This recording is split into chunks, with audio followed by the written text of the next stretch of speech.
Donc merci Olivier. Bonjour à tous. Comme Olivier m'a présenté, ma présentation aujourd'hui va porter sur les enjeux climatiques et énergétiques, l'importance d'une approche holistique de l'expérience d'apprentissage.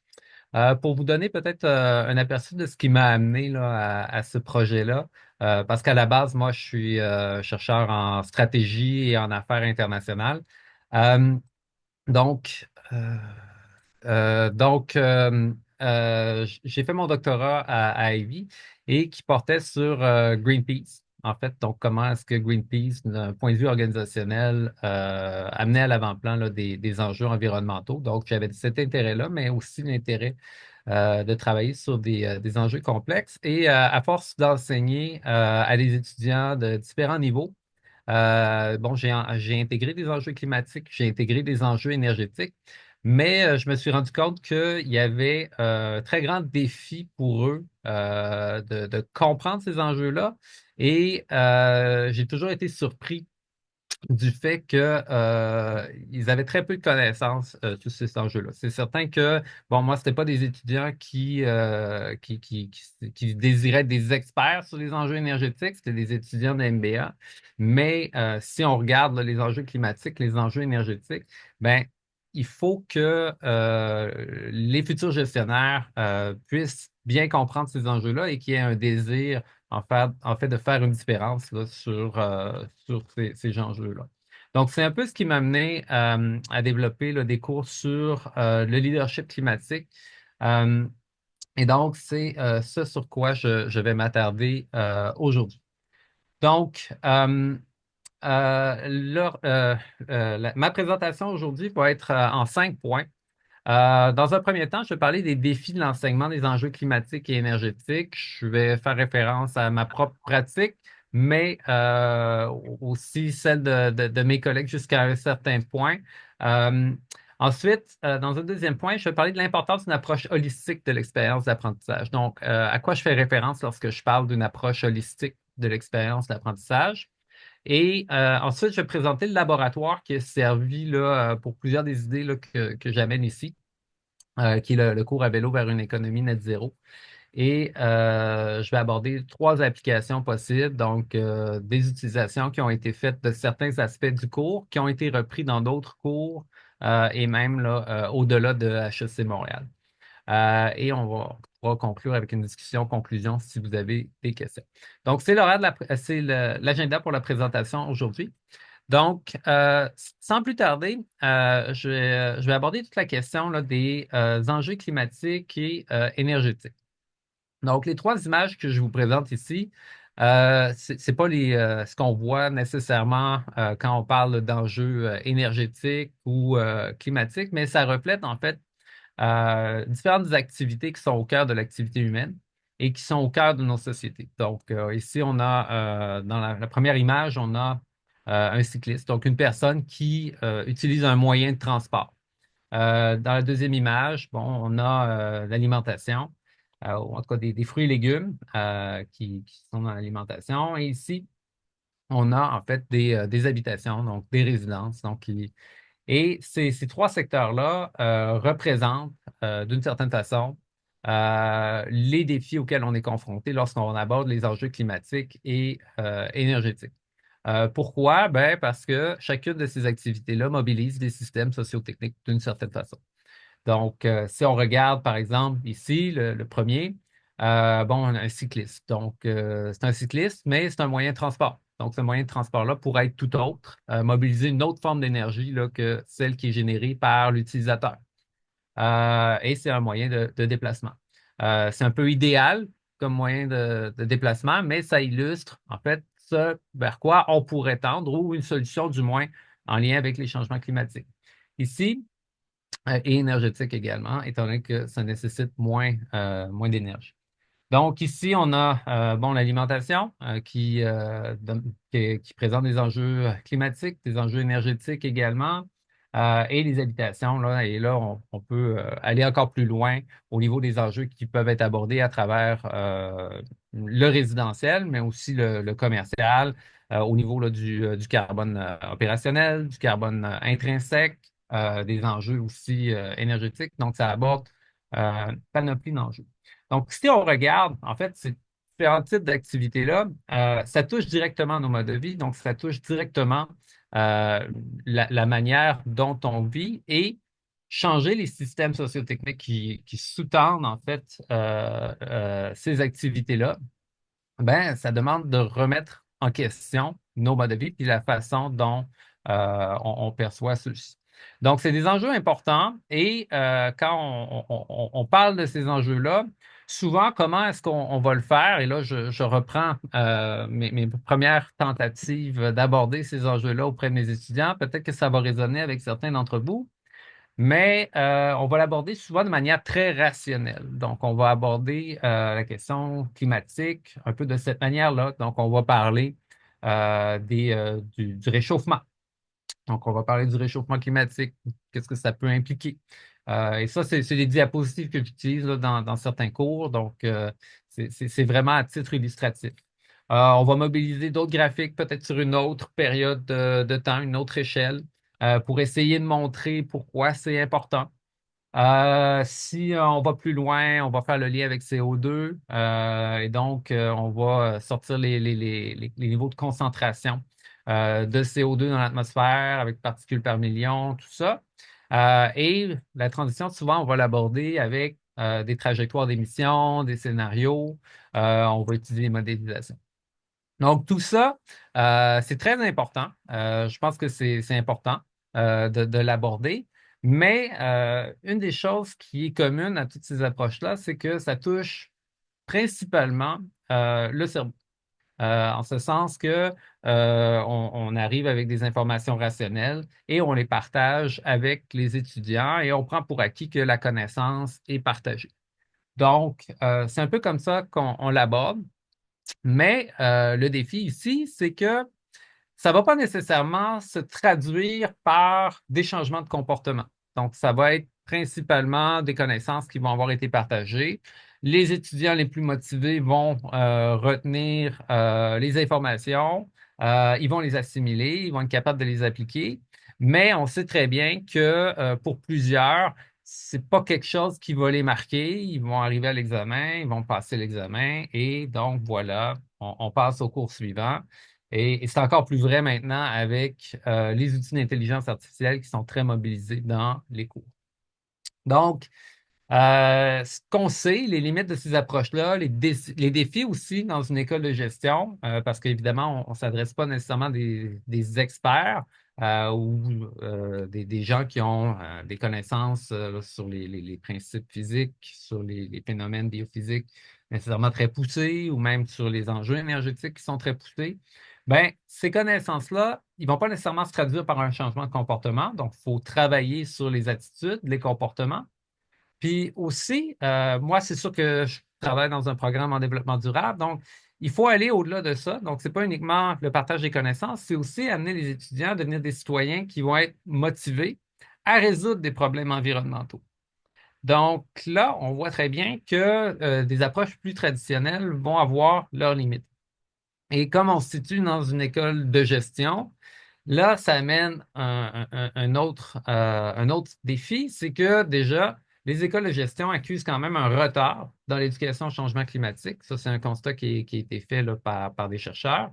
Et malgré vrai que les diplômes représentent des acteurs clés de la transition. Donc, on a besoin que nos futurs gestionnaires, sans être des experts, puissent bien comprendre les enjeux climatiques, les enjeux énergétiques, mais surtout qu'ils aient la motivation aussi d'agir. Donc, qu'ils comprennent pourquoi c'est important d'agir, comment est-ce qu'on peut le faire, et ensuite qu'ils soient capables là, de garder le cap malgré toutes les remises en question qui pourraient venir avec les prises de décision qu'ils pourraient prendre. Donc, ici, moi, mon constat, à partir de là, c'est qu'on doit mieux préparer nos étudiants sur les changements climatiques, les enjeux énergétiques, mais surtout sur la nécessité d'agir. Et après, bon, s'assurer qu'ils ont les outils pour le faire. Donc, à partir de là, qu'est-ce qu'on peut faire? Bon, c'est sûr que dans les sciences environnementales, il y a déjà de littérature sur le sujet. Je ne vais pas faire une revue littérature complète, mais je vais me concentrer sur certains constats clés. Donc, ce qu'on sait sur une éducation environnementale efficace, c'est qu'il y a deux thèmes qui vont être communs au programme qui vont être considérés comme efficaces. On va mettre l'accent sur des informations qui vont être pertinentes, significatives pour les participants, donc quelque chose qui va les toucher directement, donc des projets locaux ou qui vont vraiment s'adresser à leur mode de vie. Et l'utilisation de méthodes pédagogiques actives et engageantes. Donc, à HEC Montréal, par exemple, on met beaucoup l'accent sur les approches expérientielles. Donc, ça, c'est des formes qui sont actives, qui sont engageantes, essentiellement qui nous sortent du cadre traditionnel de l'exposé magistral et qui font en sorte que les étudiants vont se sentir davantage engagés. Euh, En lien avec les changements climatiques, il y a aussi des particularités. Donc, il y a beaucoup de désinformation. Il y a aussi des préconceptions, comme je vous le mentionnais un peu plus tôt. Ça touche directement nos modes de vie. Donc, une des réactions possibles des étudiants, c'est que ça va venir toucher leurs valeurs et donc ils vont se refermer et ça va devenir extrêmement difficile d'aborder ces enjeux-là avec eux. On a aussi des enjeux au niveau de l'éco-anxiété. Donc, on a des étudiants qui vont, même une fois que ça va devenir trop sensible pour eux, se fermer. Et encore une fois, on a une fermeture. Il peut y avoir des conflits qui vont émerger en différentes perspectives. Donc, certains étudiants qui sont très concernés par cet enjeu, d'autres qui ne se sentent pas du tout concernés. Ensuite, on a aussi des situations où on va avoir des étudiants qui vont prendre le cours parce qu'ils voient que c'est important, mais qui ne vont pas nécessairement faire le lien entre le sujet et leur propre comportement. Et donc, c'est un peu le contexte dans lequel on se trouve. C'est pour ça que parmi certaines stratégies qui peuvent être utilisées au niveau pédagogique, bon, il y a la participation à des discussions délibératives. Donc, ça, c'est une stratégie qui peut être utilisée. Interagir avec des scientifiques. Donc, avoir des dialogues avec des scientifiques, pas juste l'enseignant, donc le scientifique qui va pouvoir vulgariser, en fait, des phénomènes biophysiques. Il faut lutter contre les autres idées. Donc, je mentionnais la désinformation. Et aussi mettre en œuvre des projets scolaires ou communautaires. Pourquoi? Parce que c'est une manière de lutter contre l'éco-anxiété. Donc, ça, c'est ce qu'on sait en lien avec les thèmes spécifiques au changement climatique. Maintenant, ce que la littérature nous dit aussi, c'est qu'il y a une nécessité d'entretenir une meilleure connexion avec la nature. Donc là, il faut vraiment travailler sur les valeurs, les attitudes des étudiants.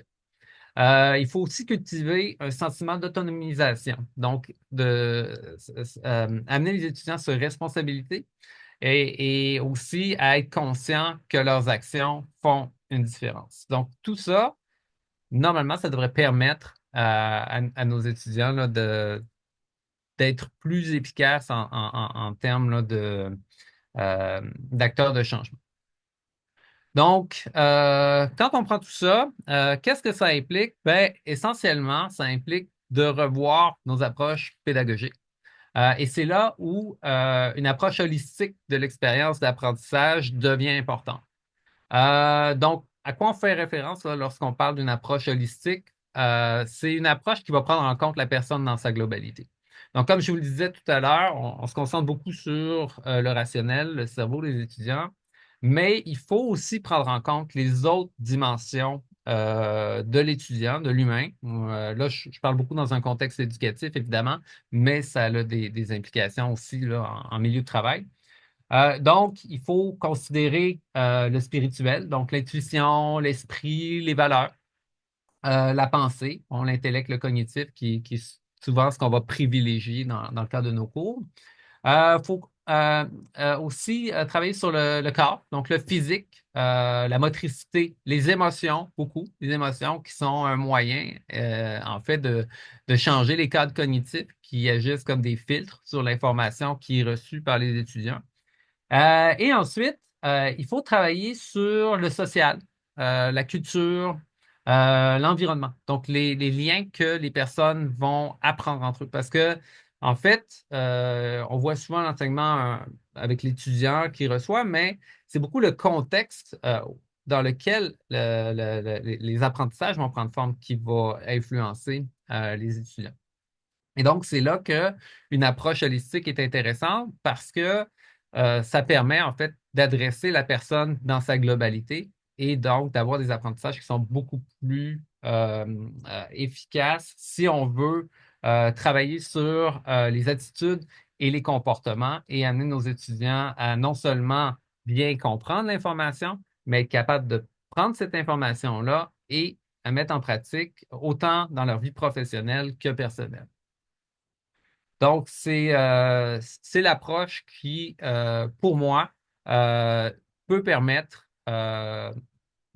d'amener un changement chez l'individu. Donc, une approche holistique, ça va mobiliser les valeurs, les émotions, les comportements et ça va utiliser les valeurs, les émotions, les comportements comme des mécanismes de changement, ce à quoi on doit aspirer, du moins en développement durable. Et pourquoi c'est important? Ben, ces gens-là sont des professionnels, ils vont être appelés à résoudre des problèmes en lien avec l'environnement, avec le développement durable, et ils vont avoir beaucoup plus de crédibilité si eux-mêmes, dans leur vie, ils appliquent certaines de ces solutions-là. Sinon, ben, c'est certain qu'ils vont perdre la capacité d'influence, étant donné qu'il va y avoir vraiment là, un écart entre ce qu'ils vont prêcher, ou du moins là, ce qu'ils vont promouvoir comme pratique, et leur comportement. Et donc, on peut se retrouver dans une situation où ces personnes-là qui se trouvent en situation de promouvoir une solution, ben, ils peuvent être attaqués sur leur crédibilité. Donc, pourquoi est-ce que moi, je devrais le faire si toi, tu ne le fais pas?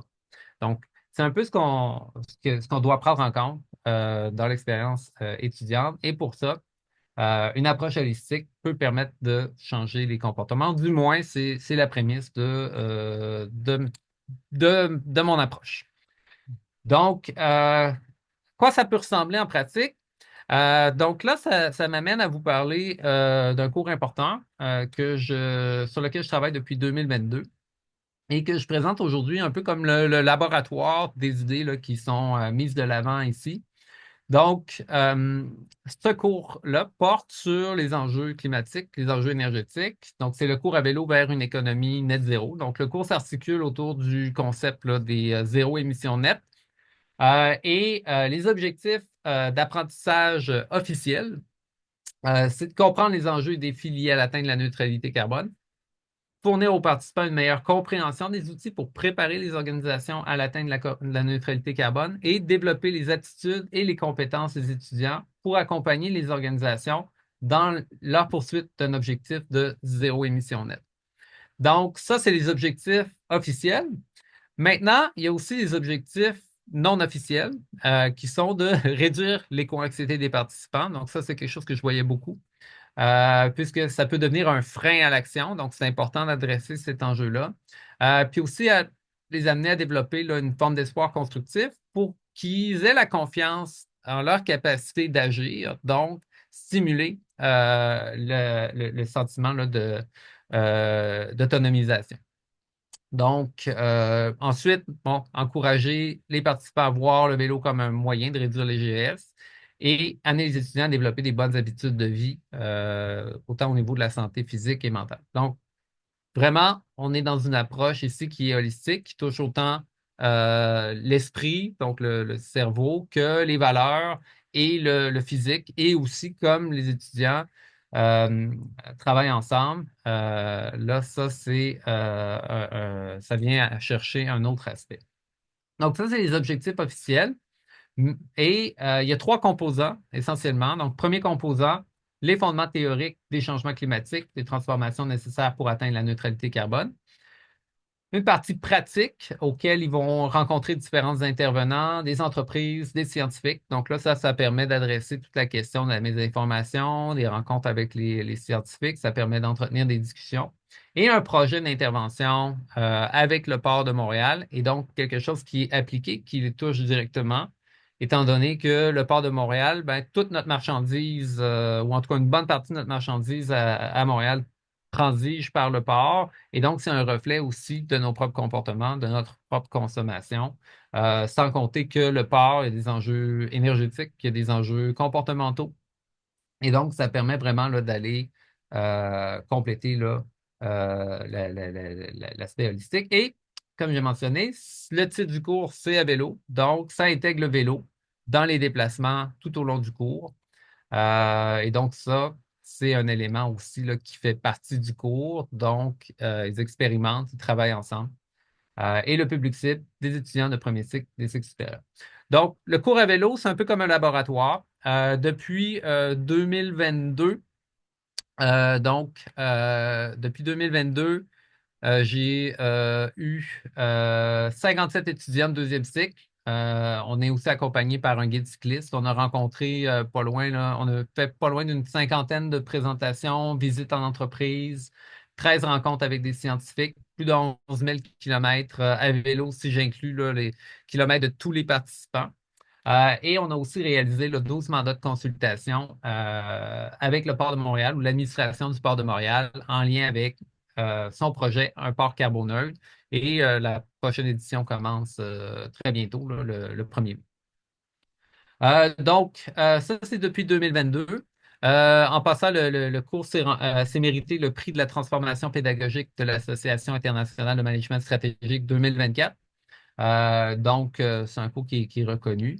Et pour vous donner là, une idée à quoi ça ressemble concrètement, ben, une semaine ou un programme type va ressembler à ça. Donc, on commence. Donc là, une activité d'intelligence collective qui est la fresque du climat.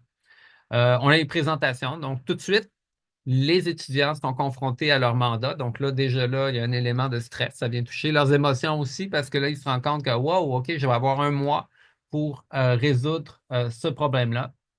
Et ensuite, on a différentes rencontres là, à l'intérieur du cours. Donc, on présente les concepts de base. On a une rencontre avec Carbone Boréal. Des rencontres avec des gens dans le secteur agriculture, secteur de la construction. On a aussi des rencontres avec des acteurs importants du secteur énergétique, donc Énergir, Hydro-Québec. On va voir Dunsky aussi qui nous présente des trajectoires d'émissions pour le Québec. Et ensuite, on termine avec un autre atelier d'intelligence collective qui est l'atelier d'automne et des présentations au Port de Montréal. Donc, on voit que c'est un programme qui est assez complet. Et à l'intérieur de ça, évidemment, on se déplace à vélo comme on le voit ici. Euh, c'est assez complet.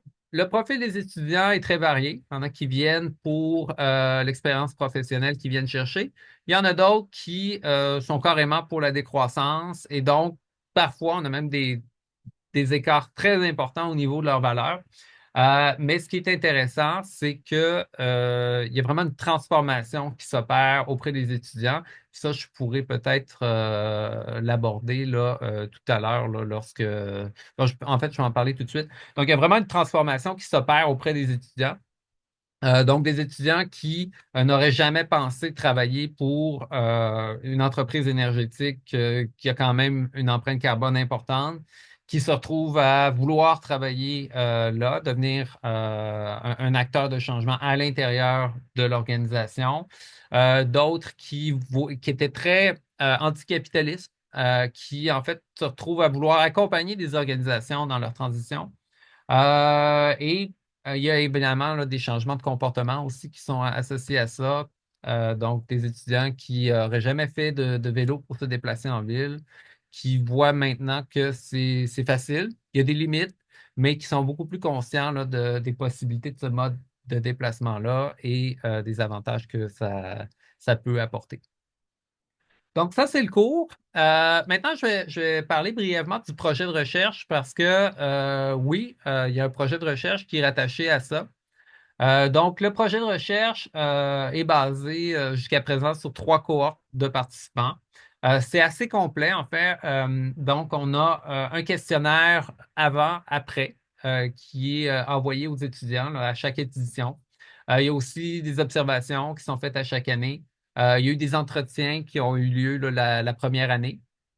Qui étaient avec moi là, à la fin de la journée pour collecter là, mes observations.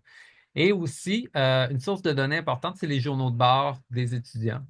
Donc, chaque participant, à la fin de chaque journée, doit écrire ses réflexions. Donc là, ça vient chercher leur réflexivité. Et à chaque jour, donc on a 10 jours ensemble. À la fin de chaque journée, ils écrivent un biais réflexif.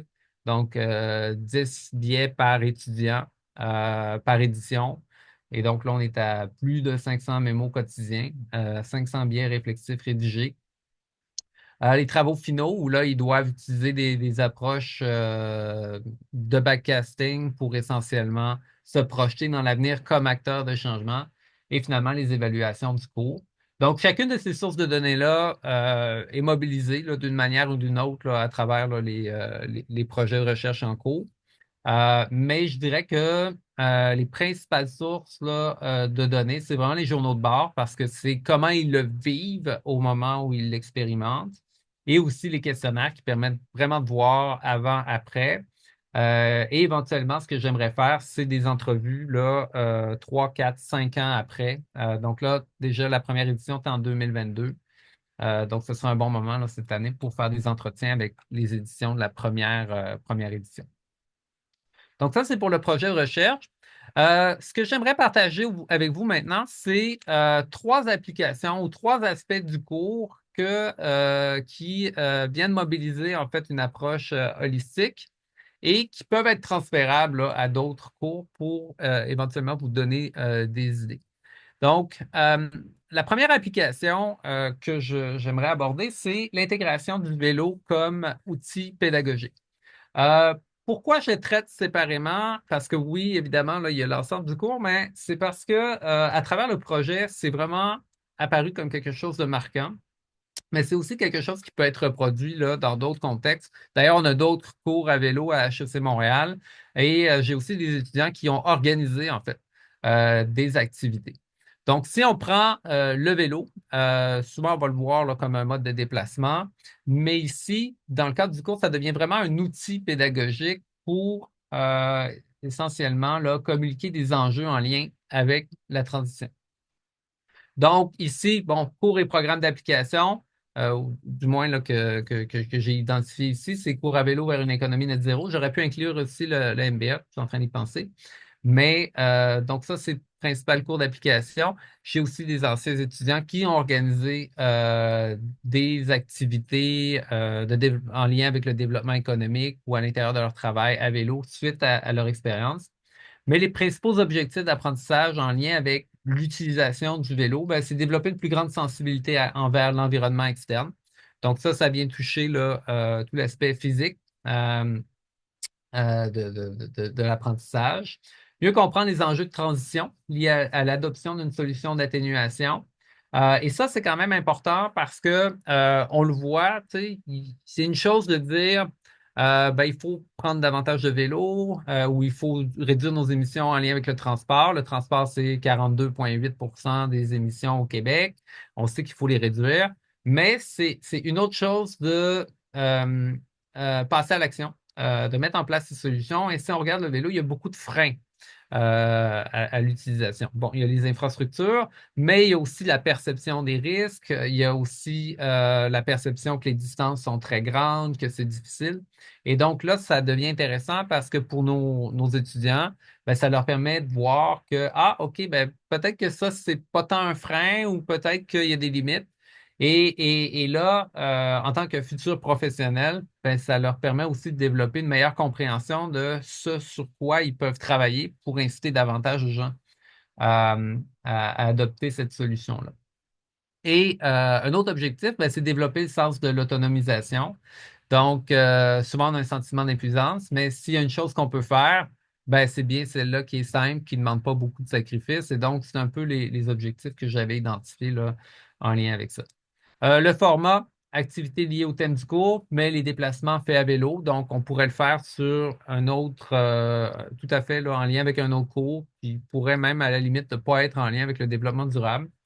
Requis, ben, ça prend un contexte qui s'y prête parce qu'évidemment, il faut qu'il y ait une cohérence là, entre les, le thème du cours ou le sujet du cours et l'utilisation du vélo. Donc, il ne faut pas que ce soit juste faire du vélo pour faire du vélo. Ça prend un guide cycliste, des participants qui sont prêts à se prêter au jeu aussi. Moi, c'est sûr que je l'utilise sur l'ensemble du cours, mais ça pourrait être pour quelques journées spécifiques là, à l'intérieur d'un cours. En lien avec les observations, puis là, c'est sûr que je construis sur le cours juste pour vous parler là, des avantages qui ont pu être observés. Bon, c'est un bon outil pour amener les participants à acquérir des comportements durables. Donc, ça, on le voit. Ils découvrent le vélo. Ils n'auraient jamais pensé faire de vélo. Et donc, là, devient une solution possible. Ça contribue positivement à leur santé mentale. Donc, ça, c'est ce qui ressort beaucoup des biais réflexifs qu'ils ont écrits. Ça permet aussi de découvrir la ville et ses particularités. Ça, c'est intéressant parce que quand on se déplace, si on le fait en métro, par exemple, ben, on n'a pas une vue vraiment sur la ville.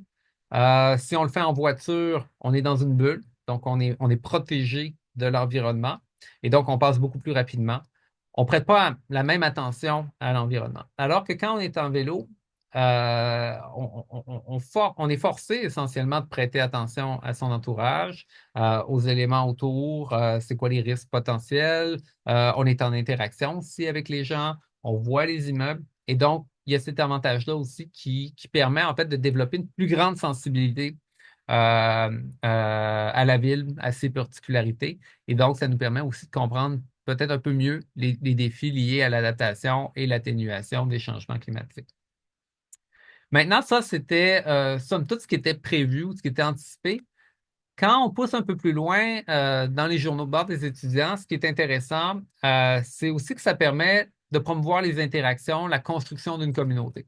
Et ça, c'est important pour l'éco-anxiété, la lutte au changement climatique, parce que essentiellement, on peut avoir le sentiment d'être isolé, d'être le seul dans son coin. Et là, ça permet d'interagir, d'avoir des discussions, des échanges, de voir qu'on n'est pas les seuls non plus, pas juste à l'intérieur du groupe, mais en croisant d'autres personnes. Et donc là, ça peut devenir un facteur de motivation. Ça permet de développer la résilience également. Donc, les étudiants, il y en a qui voyaient ça comme un défi. Des fois, c'était juste 10 kilomètres, mais pour eux, c'était un défi. Donc, de le réaliser, de dire, ah, j'ai été capable d'accomplir ceci, mais ça permet de les ancrer. De leur dire, OK, j'ai été capable malgré les difficultés. Donc, des fois, ils font des références à une côte, aux conditions environnementales, tout ça. Ils mouillaient, j'aurais jamais pensé faire de la pluie sous le vélo. Ça a été difficile, mais on y est arrivé. Donc, ça permet de développer la résilience aussi. Donc là, encore une fois, ça touche leur comportement. Euh, Chez certains, ça permettait aussi de développer la réflexivité sur la mobilité, la transition. Donc, de prendre un pas de recul et d'avoir une perspective beaucoup plus large sur la transition. Donc, aller au-delà du graphique et de réaliser que, ah, OK, ouais, c'est beaucoup plus complexe. Il faut travailler avec les gens. Donc, c'est pas juste un problème technique, c'est un problème social, c'est un problème politique. Et donc, il développait une perspective beaucoup plus large de ces enjeux-là et finalement développer une plus grande sensibilité à l'environnement, améliorer les processus de sens. J'ai quelques citations, je vais vous montrer pour illustrer en fait ces observations-là. Et je pense que c'est intéressant parce que on voit vraiment à travers leurs journaux de bord qu'il y a une transformation qui s'opère. Donc, entre les premières journées et les journées suivantes, là, on voyait vraiment là, que c'était plus la même personne. Donc, ils ne voyaient plus les enjeux de transport, les enjeux liés au déplacement cycliste de la même manière. Donc, si on regarde un outil d'interaction, construction communautaire, donc ça leur offrait la possibilité de discuter, engager la conversation, possibilité de développer un sens de la communauté. Ça, c'est quelque chose qui était très présent là, dans leurs commentaires. J'ai juste quelques citations, mais j'en ai beaucoup plus là, pour un article sur lequel je suis en train de travailler. Donc ici, au final, je suis de plus en plus optimiste, non pas sur les résultats, mais sur la tendance. Aujourd'hui, j'ai l'impression d'être majoritaire.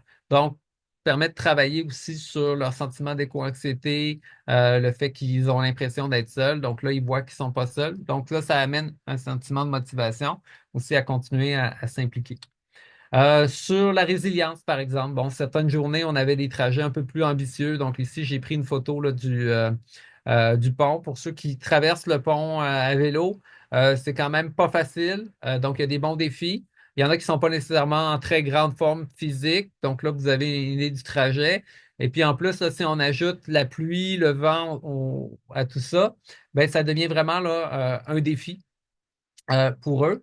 Mais on voit aussi dans leurs commentaires, secours a été une vraie sortie de ma zone de confort. J'en ai retiré plusieurs choses sur le plan personnel, comme une plus grande confiance en mes capacités. Et là, bon, j'en ai d'autres qui mentionnaient aussi là, qui ils ont subi de l'adversité, mais qui se donnent des défis. Et donc, ça permet aussi de développer la résilience, qui est une qualité qu'on cherche aussi, on doit avoir si on veut faire face là, au changement climatique. Un outil de réflexion sur la mobilité et la transition. Donc, ils ont réfléchi à leur propre comportement. Ils ont fait des parallèles entre le vélo et les organisations qui tentent d'atteindre la carboneutralité. Pas seulement sur la mobilité et la transition, mais aussi sur ce qu'ils peuvent faire par rapport au sujet. Et là, bon, j'ai une citation d'une étudiante qui nous mentionnait. Ça me fait penser que seul à vélo, on peut être vulnérable. En groupe, on est plus visible, et les automobilistes devront être plus prudents. On peut faire un parallèle avec l'objectif zéro carbone. Une entreprise seule n'a pas beaucoup d'impact, même si elle est rejointe par d'autres, l'impact peut être considérable. Et ça, c'est intéressant parce que si on aborde la question là, du zéro émission net, bon, pour ceux qui sont familiers avec le cadre de référence pour les entreprises, ben, l'entreprise doit mobiliser l'ensemble là, de sa chaîne de valeur, autant pour les activités en amont qu'en aval. Donc, elle ne peut pas se restreindre seulement là, au portée 1 et 2. Elle doit aussi mobiliser ses partenaires là, qui sont responsables de ces émissions de portée 3. Dans une perspective d'adaptation aussi, c'est important. Parce que la résilience, en fait, d'une entreprise est dépendante du système dans lequel elle opère. Et donc, ça, ce parallèle-là, pour moi, c'était vraiment, c'est pas tous les étudiants qui y arrivaient, mais c'est quelque chose qui les avait amenés à réfléchir en étant sur la route. Donc, ça, un outil pour les processus de sens. Bon, là, en lien avec les déplacements. Donc, le type de déplacement nous fait prendre compte différemment là, de la ville. Donc, un impact entre le mode de déplacement et la sensibilité à l'environnement. Et globalement, on voit que l'intégration du vélo était vraiment un élément marquant. Donc, au-delà de la sensibilisation à la mobilité durable, c'est un élément clé qui a beaucoup influencé la dynamique du cours. De façon surprenante, cette reconnexion au corps, donc là, l'approche holistique ici, était très transformatrice. Elle accélérait nos apprentissages. Bon, repenser le monde dans lequel on vit, c'est aussi repenser l'enseignement pour le rendre plus impactant.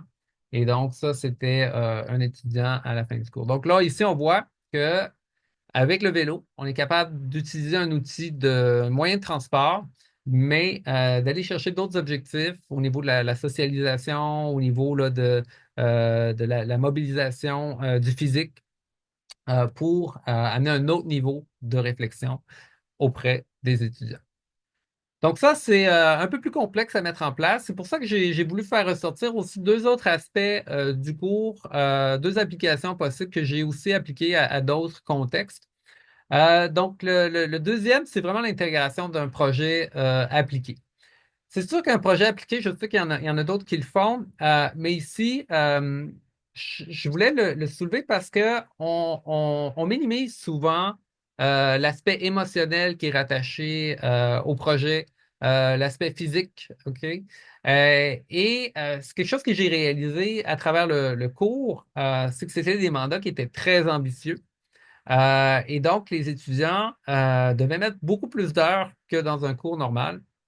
Et donc, il y avait toutes les dynamiques aussi sociales qui étaient prises en compte.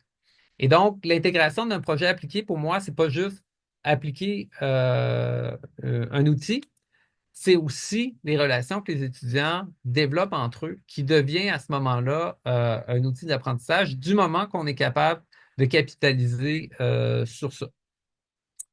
Donc, les objectifs, bon, ici, ça peut être de mieux comprendre les outils qui permettent aux organisations au changement climatique.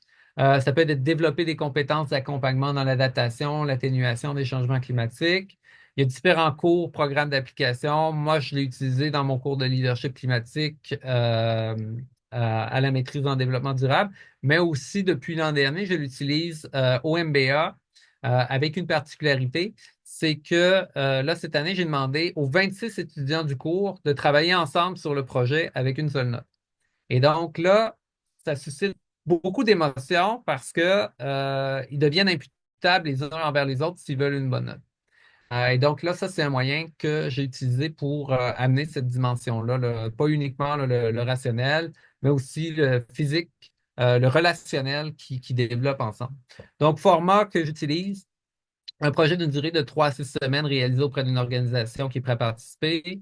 Depuis 2022, j'ai fait des projets avec CAE, OMBA. J'ai Boralex qui s'en vient, OMBA également, et l'administration du port de Montréal, 12 projets avec le port, 5 avec CAE et Boralex. Et donc, si on regarde là ici les résultats quantitatifs, c'est assez clair là, que les étudiants ils ont vu leur sentiment de compétence augmenter, leur connaissance aussi. Ça, c'est des résultats du cours à vélo. J'ai pas de résultats pour le cours de MBA. Je dois appuyer malheureusement seulement sur mes observations, mais on voit là, qu'il y a vraiment une augmentation là, du sentiment de compétence et ça, c'est en grande partie grâce au projet. Pourquoi?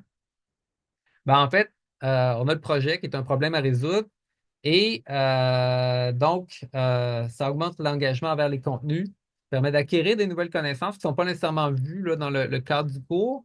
Ça permet de mobiliser les connaissances existantes, permet de reconceptualiser ces connaissances-là et essentiellement consolider les apprentissages. Et au final, meilleure connaissance, compétences également, étant donné qu'ils ont appliqué les connaissances qu'ils avaient développées.